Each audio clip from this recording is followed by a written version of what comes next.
make way for one of the great executives in TV history, NBC Universal Sports, the Olympics. He also was one of the creators of Saturday Night Live. Oh, by the way, he's Dick Ebersol, who joins us on the program. Dick, good morning. Thanks for joining us. We wanted to talk about 25 years ago this week, Muhammad Ali lit the Olympic torch in Atlanta. And I was curious, the backstory of that, like, how did you keep that secret from everybody, including those who probably worked for you? Well, it started, Dan, a few days before Christmas in, I guess it would have been, the games were in, 96, so it would have been just Christmas week in 95. And I was in Billy Payne's office. He was the head of those games. He'd gotten the rights to the games for Athens, or not Athens, but Atlanta. And he, when asked by me who had he decided would light the cauldron, he said Holyfield.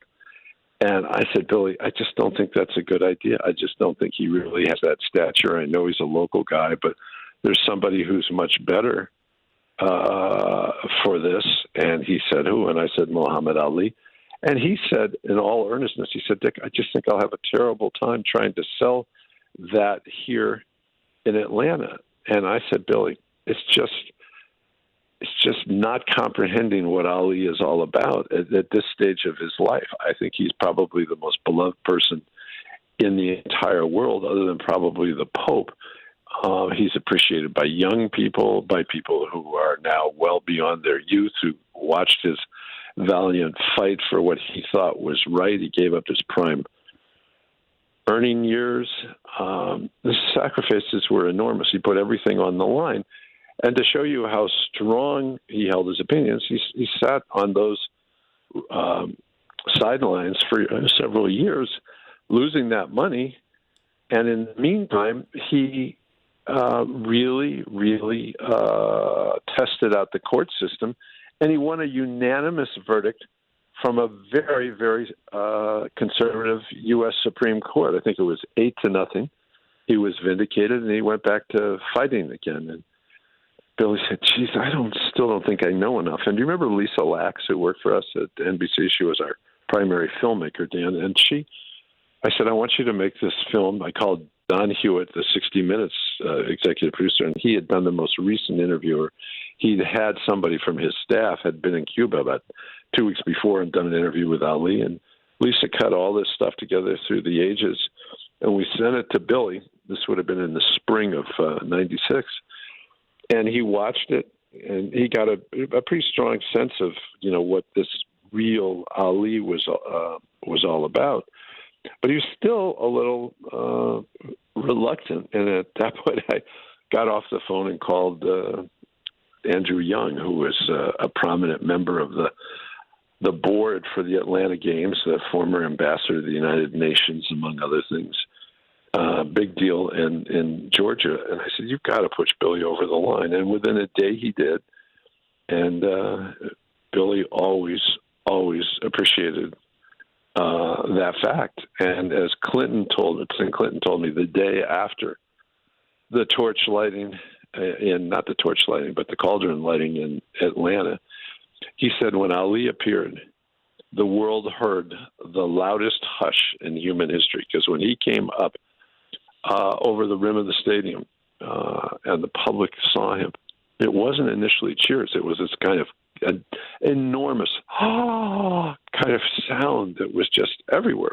And what a lot of people forget, they spent a fortune building this ramp on the exterior of what became Turner Field so that the athletes could gradually walk up 5 stories and come up over the rim of the stadium, as opposed to in the past, all Olympic ceremonies, they'd come walking in some gate into the stadium. But here, they just appeared. And when they saw the athletes coming up and then they saw Ali emerge, it was just unbelievable. And as it was, his courage was on display. And I suggest to people, I don't know how often you'll be seen again now.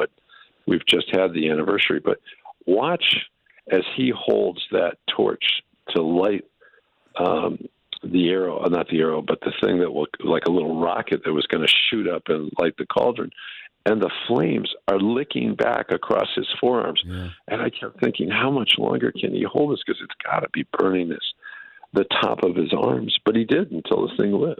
He was an amazing character, and I knew him beforehand because of my days in Wide World of Sports at ABC, but I did get to know him better through the years after that. In fact, Susan gave a birthday party for me, my 50th, in 97, and it was in a theater off Broadway, and the theme was "This Is Your Life," and they had Costas play the role of what was his name, Ralph Edwards? Was he the host of This Is Your Life? Yeah.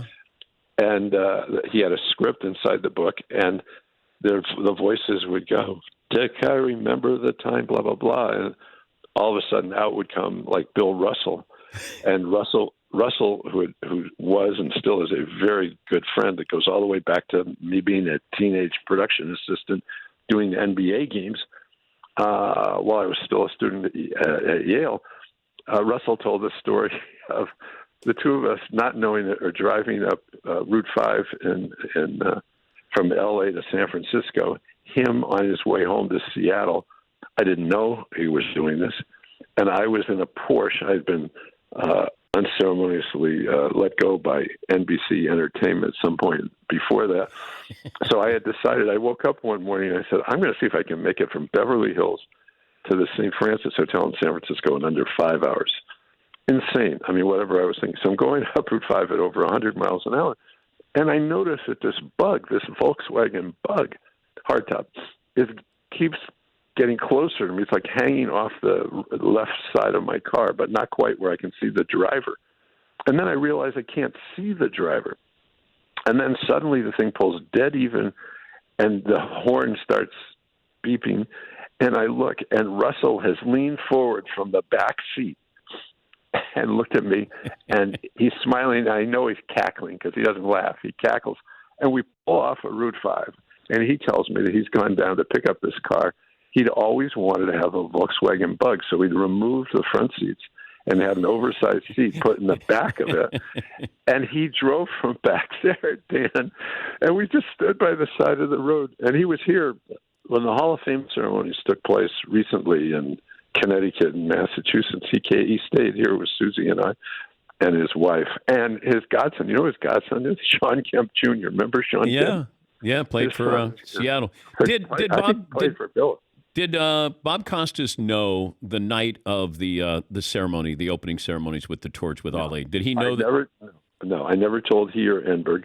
And I only had one conversation about it. I had it with somebody else that I don't think you know, so I won't mention their name. I just said, I think these guys are such solid pros that their excitement and their immediate recall of anything that was important about Ali would easily meet the test. And I didn't tell them. Yeah. And they were, when you hear the tape even today, they're both extraordinary. I mean, Enberg is truly surprised, Dick. He is Dick Enberg. You got a bunch of oh my's. Yeah, famous for his oh my's. Yeah, I was just curious. But Bob's recall was splendid.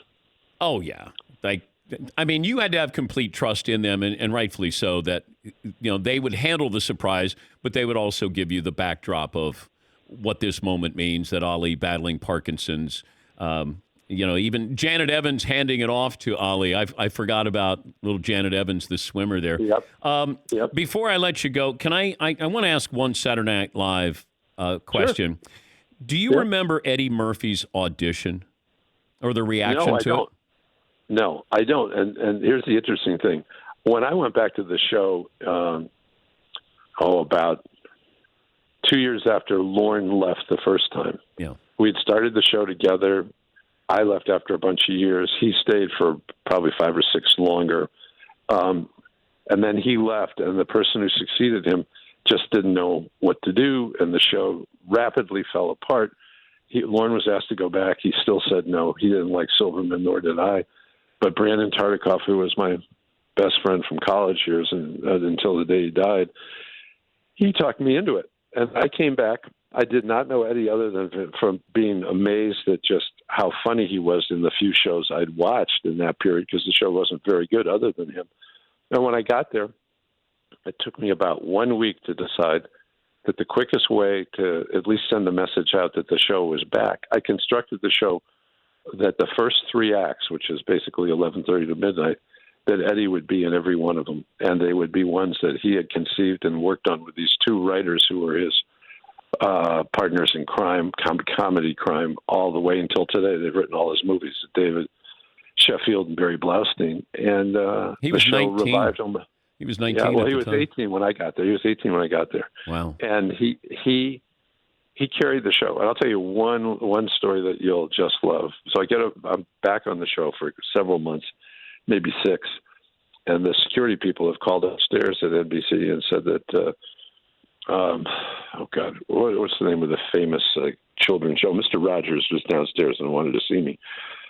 So they brought him upstairs, and he sat with me, and he just told me how disappointed he was that Eddie was doing Mr. Robinson's Neighborhood. He thought it was too tough on the show. And I said, no, it's as loving as you can get. It's him adapting it to the circumstances of what a young black kid would fully understand. And it probably was already a fan of Mr. Rogers. And he just didn't want to accept it. So I walked him down the hall to a room where Eddie was with his two writers, and they talked to him for a while. He was charmed by it, but he came back to my office and he still said, I still wish I couldn't do it anymore. But I just decided to keep airing it. And it continued to be one of the 2 or 3 things the audiences wanted to watch the most. And it was a loving caricature. Did you try to get Mr. Rogers on Saturday Night Live with Eddie? But the fact was, he didn't want it. He didn't want Mr. Rogers to air anymore, so there was no way on earth that he was also going to accept an invitation to come do the show. So I never made the offer because he was really disappointed that I wasn't just ending it there and then with him in my office.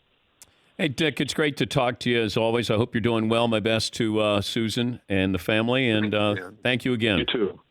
You're welcome. Thank you. That's Dick Ebersol, TV executive, senior advisor for NBC Universal Sports, the Olympics, former chairman of NBC Sports, once my boss there at NBC.